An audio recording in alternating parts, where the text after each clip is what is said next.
আজি হেনো ইমান জোৰকে বৰষুণ পৰিবলগীয়া হ'লনে? ছাতি এটা নানিলোঁ, কেনেকৈ যাওঁ এতিয়া? বৰষুণ এৰালৈকে ইয়াত ৰৈ থাকিলে দেৰি হ'ব। বাহ, এই ছোৱালীজনী দেখিবলৈ বৰ ধুনীয়া দেখোন। আপোনালোকে বাছলৈ ৰৈ আছে নেকি? নাই নাই, আমি বাছলৈ ৰৈ থকা নাই। আমাৰ ঘৰ এই ওচৰতে। আমি বৰষুণ জাকৰ কাৰণেহে ৰৈ আছোঁ। পিছে আপুনি? মই বাছলৈ ৰৈ আছোঁ। বৰষুণ জাকৰ কাৰণে ওলাই যাব পৰা নাই। মাজনী, বৰষুণ অকণমান কমিছে। আমি এনেকৈ থাকোঁতেই যাওঁ ব'ল। ইয়াত আকৌ বেছি দেৰি কৰি থাকিলে অসুবিধা হ'ব। এই অকণমানহে, যাব পাৰিম দে। বৰষুণ জাক কমিছে নহয়, অকণমান তিতিলেও তিতিম। ব'ল আমা, আমি আহিছোঁ, আপুনি যাব। অঁ যোৱা। ছোৱালীজনী দেখিবলৈও ধুনীয়া আৰু কথাবোৰ বৰ মৰম লগা। ভগৱান, মোক শক্তি দিয়া। মই যাতে নীট এক্সামটো পাছ কৰোঁ। মোৰ মা দেউতাৰ সপোনটো পূৰাবা প্ৰভু। মই যাতে ডক্টৰ পঢ়িবলৈ চিট পাওঁ। মা দেউতাই মোৰ কাৰণে বহুত কষ্ট কৰিছে। দেউতাই দিনটো ৰিক্সা চলাই ফুৰে, মায়ে ঘৰে ঘৰে কাম কৰি ফুৰে। তেওঁলোকৰ সপোন মই ডক্টৰ হোৱাটো। প্ৰভু, তুমি মোক দয়া কৰিবা। সিদিনাখন লগ পোৱা ছোৱালীজনী ক'তো দেখা নাই। আকৌ এবাৰ লগ পোৱা হ'লে। ছোৱালীজনী বৰ মৰম লগা। তাইক দেখি অহাৰ পৰা বাৰে বাৰে তাইৰ কথা মনত পৰি থকা হ'ল। অঁ, পাই গ'লোঁ। এইজনীয়ে দেখোন সেই ছোৱালীজনী। ভণ্টি, ৰ'বাচোন। মোক কৈছেনে? হয়, তোমাকে কৈছোঁ। তুমি মোক চিনি পাইছানে? আপোনাক নাই পোৱা দেখোন। নাই পোৱা? সিদিনাখন যে মই বাছৰ কাৰণে ৰখি থাকোঁতে তোমালোকক যে সেই কফি দোকানখনৰ ওচৰত পাইছিলোঁ। তোমালোকে যে বৰষুণ পৰাৰ কাৰণে ৰৈ আছিলা, তুমি আৰু তোমাৰ মা। অঁ, পৰিছে, মনত পৰিছে। ভালনে আপোনাৰ? আৰু ইয়াত কি কৰি আছে? মন্দিৰলৈ আহিছিল নেকি? নাই নাই, মই মন্দিৰলৈ অহা নাই। এনেই আহিছিলোঁ এইফালে এবাৰ। সঁচা কথা ক'বলৈ গ'লে তোমাৰ কথাই ভাবি আছিলোঁ মই। মোৰ কথা আকৌ আপুনি কি ভাবি আছে? সেইদিনা তাৰমানে তোমাক প্ৰথম দেখিয়ে মোৰ ভাল লাগি গৈছিল। মই তোমাক বিয়া কৰাব বিচাৰোঁ। অঁ আচ্ছা, সেই কথাটো। মোৰ এতিয়া বিয়া হ'বলৈ মন নাই। মোক লৈ মোৰ মা দেউতাৰ বহুত ডাঙৰ সপোন আছে আৰু মই মোৰ মা দেউতাৰ সপোন পূৰাব বিচাৰোঁ। তুমি মোৰ লগত বিয়া হ'লেও তোমাৰ যি মন যায় তাকেই কৰিব পাৰিবা। মই তোমাক একোতে বাধা নিদিওঁ। তথাপি মই এতিয়া সেইবোৰ কথা ভাবিব নোৱাৰোঁ। প্ৰথমে মা দেউতাৰ সপোন পূৰাব লাগিব। হ'ব দিয়া, তুমি তোমাৰ সপোনটো পূৰাই লোৱা বাৰু। মই তোমাৰ কাৰণে ৱেইট কৰিম। তোমাৰ নাম্বাৰটো দিবা নেকি? আজি নালাগে দিয়া, বেলেগ এদিন দিম। হ'ব দিয়া। তুমি এই মন্দিৰলৈ আহিয়ে থাকা নেকি? মই এই মন্দিৰলৈ প্ৰায় আহোঁ। মই এতিয়া আহোঁ। অঁ যোৱা। হে ভগৱান, তুমি যে মোৰ মনৰ কথাটো শুনিলা, ধন্যবাদ। মা ক'ত আছা তুমি? এইফালে আহা, খৰধৰকৈ আহা। ভাল খবৰ এটা আছে মা। হে ভগৱান, তুমি যে মোৰ প্ৰাৰ্থনাটো শুনিলা। তোমাক বহুত বহুত ধন্যবাদ ভগৱান। মা, আহিছানে? জলদি নাহা কিয়? কি হ'লনো? কিয় ইমান চিঞৰি বাখৰি আহিছ তই? মা, এটা ভাল খবৰ আছে। তোমালোকে শুনিলে বহুত ভাল পাবা। মই ডক্টৰ পঢ়িবলৈ চিট পাইছোঁ মা। মই নীট পৰীক্ষাত পাছ কৰিলোঁ। কি সঁচা? অঁ মা, ইমান ডাঙৰ খবৰ এটা মই তোমালোকক মিছাকৈ ক'ম নেকি? দেউতাৰে শুনিলে বৰ ভাল পাব। মা, আজি মনটো বহুত ভাল লাগিছে জানা। অঁ আকৌ, কিয় বেয়া লাগিব? ইমান ডাঙৰ খবৰ এটা পোৱাৰ পিছত মনটো বেয়া লাগিব নেকি? তই ৰহ, মই দেউতাৰক মাতি আনোগৈ। দেউতা চাগে ৰিক্সাখন লৈ চাৰিআলিতে আছে। তুমি নালাগে মা, মই দেউতাক খবৰটো দি থৈ আহোঁগৈ। যা নহ'লে, দেউতাৰক লৈ আহিবি একেবাৰে। আজি আৰু ৰিক্সা চলাব নালাগে। হ'ব মা? মাজনী, তই তাত ভালে বোলে থাকিবি। গোটেইবোৰ অচিনাকি মানুহৰ লগত বেছিকৈ কথা বতৰা নেপাতিবি। হ'ব দিয়া, তুমি কান্দা বন্ধ কৰাচোন। ছোৱালীজনী ইমান দূৰলৈ যাবলৈ ওলাইছে, তুমি কিয় কন্দা কটা কৰি আছা? আপুনি কি বুজি পাব? ছোৱালীজনী যোৱাগৈ পিছত আমি কিমান অকলশৰীয়া হ'ম, সেই কথাটো আপুনি জানো এবাৰ ভাবিছে? হ'ব দিয়া মা, কন্দা কটা কৰি নাথাকিবা। 5 বছৰহে, 5 বছৰৰ পিছত মই আকৌ আহিম। তেওঁহে যেনিবা দুখ লাগিছে ছোৱালীজনী যাবগৈ। মোৰ দুখেই লগা নাই। তেওঁ অকলেই ডাঙৰ কৰিছিল ছোৱালীক। মই জানো একো কষ্ট কৰাই নাই? আৰু তাই যাব কাইলৈ সন্ধিয়া। তুমি আজিয়ে বেগ বান্ধিলা যে? সময়মত বেগ বান্ধিবলৈ ৰৈ থাকিব পাৰি নেকি? তাই কি কি প্ৰয়োজনীয় বস্তু লাগিব এপতকৈ মনত পৰিলে ভৰাই থাকিম আকৌ। মাজনী, তোমাৰ সকলোবোৰ বস্তু মই বেগতেই দিছোঁ। কিবা বস্তু বিচাৰি নেপালে মোক ফোন কৰিবা। হ'ব দিয়া মা, তুমি এতিয়া কন্দা কটা বন্ধ কৰা। মইতো মাজে মাজে আহিয়ে থাকিম। তুমি কিয় ইমান কান্দিব লাগে? 5টা বছৰ তুমি কষ্ট কৰি থাকিব নোৱাৰিবানে মই নোহোৱাকৈ? 5 বছৰতো মই কেইবাবাৰো আহিবলৈ পাম। তাৰপিছত মই তোমালোকৰ লগত আকৌ আগৰ দৰে একেলগেই থাকিম। হ'ব দে, মই আৰু নাকান্দো। কেইদিনমানৰ পিছৰ কথা। আজি 3-4 দিনেই হ'ল। মাজনীয়ে বাৰু কিয় ফোন এটা কৰা নাই? ময়ো চব সময়তে কৰিব ভাল নালাগে নহয়।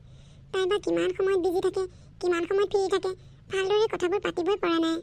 বৰ্মা, ভালে আছে? তুমি কোন বাৰু? তোমাক ক'ৰবাত দেখা যেন লাগিছে। অঁ বৰ্মা, সেইদিনাখন যে বৰষুণ পৰি থাকোঁতে আপোনাক লগ পাইছিলোঁ। মই যে বাছৰ কাৰণে ৰৈ আছিলোঁ। চিনি পাইছেনে? অঁ পাইছোঁ দিয়া। আমাৰ ঘৰটো কেনেকৈ চিনি পালা? বৰ্মা, মই ময়ূৰীৰ লগত মাজে সময়ে কথা পাতি থাকোঁ। তাই যে মন্দিৰলৈ গৈ থাকে, মন্দিৰৰ সন্মুখতেই লগ পাওঁ তাইক। আজি কেইদিনমানৰ পৰা তাইক মই লগ পোৱা নাই। সেইকাৰণে মানুহক সুধি ঘৰটো যেনে তেনে বিচাৰি উলিয়াইছোঁহি। অঁ, তাই নাই নহয়। তাই তোমাক খবৰটো নিদিলে নেকি? তাই নাই মানে আৰু কি খবৰ? তাই ডক্টৰ পঢ়িবলৈ চিট পাইছে নহয়। তাই এতিয়া বেংগলোৰত আছে। হয় নেকি? তাই মোক ইমান ডাঙৰ খবৰটো নিদিলে যে। তাই ছোৱালীজনী তেনেকুৱাই। বৰমা, মই তাইক বিয়া পাতিবলৈ বিচাৰিছিলোঁ। তাই মোক কৈছিল আপোনালোকৰ হেনো সপোন আছে, তাই আপোনালোকৰ সপোন পূৰ নকৰাকৈ বিয়াত নবহে। কিন্তু মই তাইৰ লগত প্ৰায় কথা পাতি থাকোঁ। তাই মোক এদিনো এই খবৰটো নিদিলে। তুমি বহাচোন। হ'ব দিয়ক বৰমা, তাই নায়েই যিহেতুকে বহিনো কি কৰিম। মই আহিছোঁ। আৰু তাই ফোন কৰিলে ক'ব মই তাইক বহুত বেয়া পাইছোঁ। আৰু এটা কথা বৰমা, তাই মোক সঁচা কথা নক'লে নাই, কিন্তু মই তাই ঘূৰি নহালৈকে কাকো বিয়া নাপাতোঁ। মই তাইক বহুত ভাল পাওঁ। মই আহিছোঁ। ল'ৰাটো যি দুদিন লগ পাইছোঁ বেয়া নহয়, কিন্তু এতিয়া মোৰ ছোৱালী ডাক্তৰ হৈ আহিব। তাই বা আকৌ ল'ৰাটো পচন্দ কৰে নে নকৰে, নে আকৌ বাহিৰৰ কোনোবা ল'ৰাকে কথা দি আহে। অচিন কাঠৰ খুৰা লগোৱাতকৈ চিনাকি কাঠবোৰৰ খুৰা লগোৱাই ভাল। বাৰু সি কৈছে নহয় তাই অহালৈ ৰৈ থাকিম বুলি, ৰয় নে নৰয় চাওঁচোন। 5 বছৰৰ পিছৰ কথা। সৰোজ, তই এয়া কি কৰিলি? মা, মই ময়ূৰীক মন্দিৰত বিয়া পাতি লৈ আহিছোঁ। দাদা, তই কিন্তু এইটো একেবাৰে ভাল কাম নকৰিলি। ক'ৰ ছোৱালী কি কথা কি বতা কোনো ঠিক নাই। তই এনেকৈ কোনো নাজানাকে মন্দিৰত বিয়া কৰি আনিব নালাগিছিল নহয়। এইজনীও কেনেকুৱা ধৰণৰ ছোৱালী জানো? ল'ৰা এটা দেখিলেই হ'ল, ক'ত ঘৰ কি কথা কি বতা নজনাকৈ মন্দিৰত বিয়া হ'বলৈ গৈছে। ভণ্টি, এয়া তোৰ নবৌ। তই এনেকৈ কথা নকবি, অকণমান সন্মানেৰে কথা কবি। এনেহে সি সন্মানীয় ছোৱালীজনী আনিছে সন্মানেৰে কথা ক'বলৈ। ইমানে যদি সন্মান আছে তেনেকৈ লুকাই চুকৈ বিয়া নহ'ল হয়। ঐ ছোৱালী, তোৰ দেউতাই কি কৰে হা? আৰু তোৰ মায়ে কি কৰে? দেউতাই ৰিক্সা চলাইছিল আৰু মায়ে মানুহৰ ঘৰে ঘৰে কাম কৰিছিল। কি? তই তাৰমানে ৰিক্সাৱালাৰ জীয়েক, এজনী চাকৰণিৰ জীয়েক? চি চি চি, এয়া কি কৰিলি অ' তই? সৰোজ, তই মোৰ গোটেই সা সন্মান খেদিলি। ঐ চাকৰণিৰ জীয়েক, ওলা মোৰ ঘৰৰ পৰা এতিয়া ওলা। তই কেনেকৈ ভাবিলি হা? এটা ৰিক্সাৱালা এজনী চাকৰণিৰ জীয়েকক মই বোৱাৰী হিচাপে মানি ল'ম? মই যে তোক মোৰ ঘৰৰ চাকৰণি কৰিও নাৰাখোঁ। বোৱাৰী কৰাটোতো দূৰৰে কথা। হ'ব মা, বহুত হ'ল, মনে মনে থাকা। ময়ূৰীৰ কথা তোমালোকে কি জানা? তাই দেউতাকে আগতে ৰিক্সা চলাইছিল আৰু তাইৰ মাকেও আগতেই মানুহৰ ঘৰে ঘৰে কাম কৰিছিল, বৰ্তমান নকৰে। সৰোজ, মনে মনে থাকা।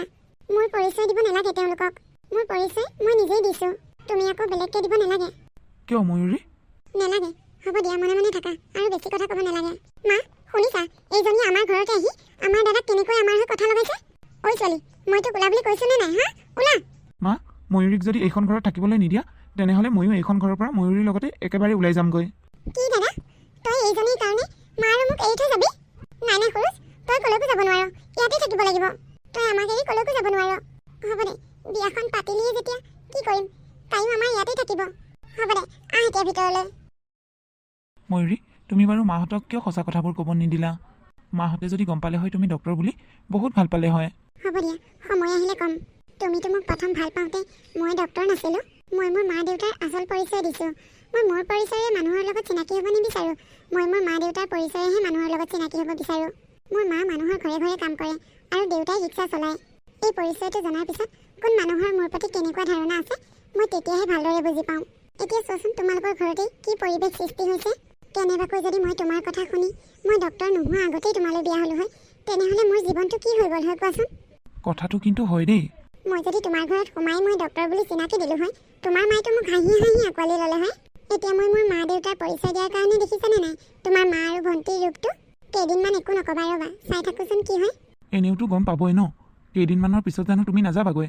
সেই দিনটোলৈ বাট চাওঁ ৰ'বাচোন, তোমালোকৰ মা আৰু ভণ্টিয়ে মোৰ লগত কেনেকুৱা ধৰণৰ ব্যৱহাৰ কৰে। ঠিক আছে দিয়া, তুমি ৰেষ্ট কৰা, মই আহিছোঁ। ৰুমটোতে সোমাই লৈ কি নিজকে মহাৰাণী বুলি ভাবিছা নেকি? কিয় তেনেকৈ চাইছা? যোৱা, বাথৰুমতে মোৰ কাপোৰ অলপ থৈ আহিছোঁ, কাপোৰখিনি ধুই দিয়াগৈচোন। কাম কৰা মানুহজনী আজি অহা নাই, কিয় অহা নাই জানো? তাই নাহিবই চাগে দুদিনমান, তুমিয়ে ধুই দিয়াগৈ যোৱা। মই ধুব নোৱাৰিম ভণ্টি। কি? তই কাপোৰ ধুব নোৱাৰ? এতিয়া মাৰ আগত লগাই আছোগৈ তোৰ কথা। বা, এই ভিখাৰী জীয়েকজনী ষ্টাইল নাচাওঁ কিয়? ঐ, তই ইমান ষ্টাইল কৰি ক'লৈ যাওঁ হা? যা যা, এই কাপোৰযোৰ খুলিলে পুৰণা ফটা চিটা কাপোৰ এযোৰ পিন্ধি ল'গৈ, ঘৰকেইটা মুচি পেলা আৰু বাথৰুমতে কাপোৰ অলপ থৈ আহিছোঁ, সেই কাপোৰখিনিও ধুই পেলা। এনেকৈ ষ্টাইল মাৰি থাকিলে খাবলৈ নাপাওঁ নহয়। থাকিবলৈ বাৰু ফ্ৰীতে পাৰিছ, কিন্তু খাবলৈ ফ্ৰীতে নাপাবি নহয়। যা যা, সোনকালে কামত লাগগৈ, তেতিয়াহে খাবলৈ পাবি। ঐ, মোৰ কাপোৰ অলপো থৈ আহিছোঁ, কাপোৰখিনি ভালকৈ ধুই দিবি। চাবি আকৌ, সেই কাপোৰখিনি মোৰ নতুন, তই ৱাশ্বিং মেচিনত ভৰাই নিদিবি, হাতে ধুবি। হ'ব। অ' মা, মই এটা কথা ভাবিছোঁ, আমাৰ ঘৰত কাম কৰা মানুহজনীক আৰু আহিব দিব নালাগে। এনেই তাইক পইচাবোৰ কিয় দি থাকিব লাগে? এইজনী আহিল নহয়, এইজনী হাতেৰে চব কাম কৰাব পাৰিম দেখোন। মইতো কাম কৰা মানুহজনীক কেতিয়াবাই মানা কৰিলোঁ আহিব নালাগে বুলি। অ', তাই তাৰমানে সেইকাৰণে অহা নাই। অ' মা, আৰু এটা কথা শুনা, আগতে আমি ঘৰে এৰিব নোৱাৰোঁ ন, সেইকাৰণে ক'লৈকো যাব নাপাওঁ। এতিয়া এইজনী আহিল নহয়, এইজনীক ঘৰত থৈ আমি ফুৰিবলৈ যাওঁ ব'লা ক'ৰবালৈ। এইটো সুৰুজৰ ঘৰ হয়নে? কোন কোন আপোনালোক? এনেকৈ ভিতৰলৈ সোমাই আহিল যে? আমি ময়ূৰী মাক দেউতাক। অ' সেইকাৰণে নুসুধাকৈ সোমাই আহিছে। জীয়েক জোৱাইকৰ ঘৰ যে। এজন বোলে আকৌ ৰিক্সাৱালা, এজন আকৌ ঘৰে ঘৰে বন্ধ কৰি ফুৰা মানুহ। সিহঁতৰ ষ্টাইল দেখিছেনে নাই? বাপৰে বা। মা বহুত হ'ল তোমালোকৰ, মনে মনে থাকা। কিয়? তই লাজ পাইছ নেকি? তোৰ শাহু শহুৰক ৰিক্সাৱালা আৰু কামলা বুলি কোৱাৰ কাৰণে? মোৰ শহুৱে ৰিক্সা চলাইছিল আৰু শাহুৱে লোকৰ ঘৰে ঘৰে কাম কৰিছিল, কিন্তু বৰ্তমান নকৰে। এই কথাটো মই তোমাক আগতেও কৈছোঁ। তেওঁলোকে এইবোৰ কৰিছিল কাৰণ তেওঁলোকৰ একমাত্ৰ জীয়ৰীক মানুহ কৰিবলৈ। তোমালোকে ভবাৰ দৰে এতিয়া তেওঁলোক সেই আগৰ অৱস্থাটোত থকা নাই। তেওঁলোকৰ ছোৱালী বৰ্তমান মোৰ পত্নী, তেওঁ এগৰাকী ডক্তৰ। তেওঁ কাইলৈ যাবগৈ, গতিকে মাক দেউতাকে এবাৰ খবৰ ল'বলৈ আহিছে। তোমালোকে ইমান ঠেক মানসিকতাৰ মানুহ যে ঘৰলৈ অহা মানুহক সন্মান কৰিবলৈও পাহৰি গ'লা। দুখীয়া মানুহক মানুহ যেনেই নাভাবা নহয়। বাবা, তই আমাক কিয় কোৱা নাছিলি মোৰ বোৱাৰী যে ডক্তৰ বুলি? আগতে যদি ক'লি হয় ইমানখিনি নহ'লে হয় নহয়। সেইকাৰণেই কোৱা নাছিলোঁ তোমালোকৰ মানসিকতাটো কেনেকুৱা চাবলৈ। বিয়নী আহক আকৌ, কিয় এইখিনিতে ৰ'ল? ভিতৰলৈ আহক, বহকহি। নালাগে, মোৰ মা দেউতা ভিতৰলৈ আহি বহিবলৈ নালাগে। তেওঁলোকতো সাধাৰণ ৰিক্সাৱালা আৰু ঘৰে ঘৰে বন্ধ কৰি ফুৰা এজনী মানুহ। তেওঁলোকক ইমান সা সন্মানেৰে ভিতৰলৈ কিয় মাতিব লাগে? বোৱাৰী, মোক তুমি ক্ষমা কৰিবা। আচলতে মই টকা পইচাই সকলো বুলি ভাবিছিলোঁ। তোমাৰ মা দেউতাই যে তোমাক ডাঙৰ মানুহ বনাবলৈ ইমান কষ্ট কৰিছিল, সেই কথাটো মই কল্পনাও কৰিব পৰা নাই। ভাবিছিলোঁ টকা পইচা থাকিলেহে ডাঙৰ মানুহ হ'ব পাৰে। টকা পইচা নথকা সৰু সৰু মানুহবোৰ সদায় সৰুৱে হৈ থাকে বুলি ভাবিছিলোঁ। এতিয়াহে মোৰ ভুলটো ভাগিছে। বৌ, তুমিও মোক ক্ষমা কৰিবা। ময়ো তোমাৰ লগত বহুত বেয়া ব্যৱহাৰ কৰিলোঁ। পিংকি, তুমি এজনী ছোৱালী মানুহ ইমান অহংকাৰী হোৱাটো ভাল কথা নহয়। মই বুজিছোঁ বৌ। বিয়নী মোক ক্ষমা কৰি দিব। বাবা, তয়ো আমাক ক্ষমা কৰি দিবি। হ'ব বাৰু, অজানিতে হৈ যোৱা ভুলবোৰ সকলোৱে ক্ষমা কৰিব। ময়ো ক্ষমা কৰিছোঁ। বোৱাৰী, তুমি কাইলৈ যাবাগৈ নহয়? যি হৈ গ'ল সকলো পাহৰি আমি সকলোৱে একেলগে ফূৰ্তিৰে এসাঁজ খাওঁ, নে কি কোৱা? অঁ মা, সেইটোৱে হওক নহ'লে আজি। মা, দেউতা, তোমালোকে কিন্তু আজি যাব নোৱাৰিবা। কাইলৈ মোক উলিয়াই পঠিওৱাৰ পিছতহে যাব পাৰিবা। হ'ব মাজনী, আমিতো সেই বুলিয়ে আহিছিলোঁ। ইয়াত যে এইবোৰ ঘটনা ঘটি আছে আমি গমেই নাপাওঁ। সাগৰ, যোৱা ডিজেটো এবাৰ বজাই দিয়াগৈ। অঁ দাদা, যা আকৌ। এনেকৈয়ে সিহঁতে ফূৰ্তিৰে থাকিবলৈ ল'লে।